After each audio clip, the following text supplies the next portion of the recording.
Nobody will ever know the detail that went into making the world's first custom pop-up emitter. It's made right here in the USA. That is the one thing that separates this from all the other companies out there. 100% made in the USA.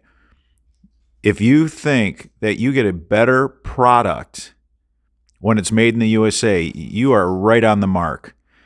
If it's made here in the United States, the communication is so good.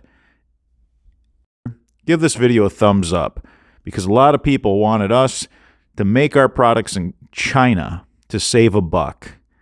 And there's so many details to why that is a bad idea for a custom part. I'm really blown away by this big lid.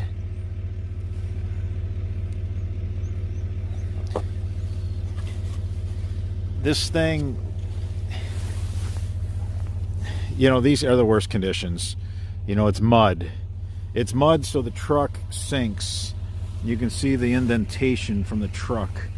So literally this plate was bent, and in, you know, just a few minutes time, it kind of, you know, just returns to shape.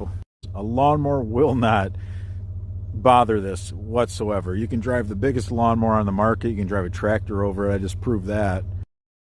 As we worked to build the world's first custom indestructible pop-up, putting it up against all the competitors, with all the competitors and their cheap plastic garbage, their little tiny pop-ups that get lost in the grass. And then we show you how to use it with 5 feet of knife cut pipe so that it never ever holds water. It moves all the bulk water, and then later it slowly leaches what's left in the pipe out into the subsurface soil with the use of knife cut.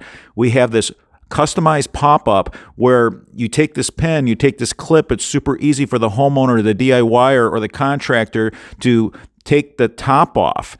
When you take the top off this pop-up, you make it a convertible. What do you do with it then?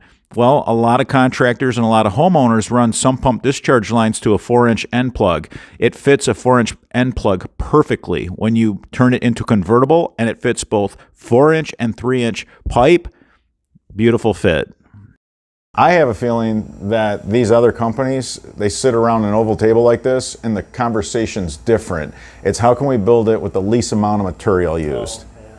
I think that's what they want. They want to build the thing, you know, 35 cents in material and market it, you know. If they want to sell 500,000 units, then they want to save on material costs. Yep. You're not looking to do No. that. Take a look at. So is this kind of getting that wall stock getting buried in partially into the turf? Yes. Right yes. up to this radius, probably. Yes. Yes. Pretty much yes. that flat part hits the ground. Yep. And then a weed whip is going to beat it to death. That's how we're, you know, the ground maintenance crews will just be told with this type of system, go ahead and hit it with the weed whip. You can't hurt it, you know. Right.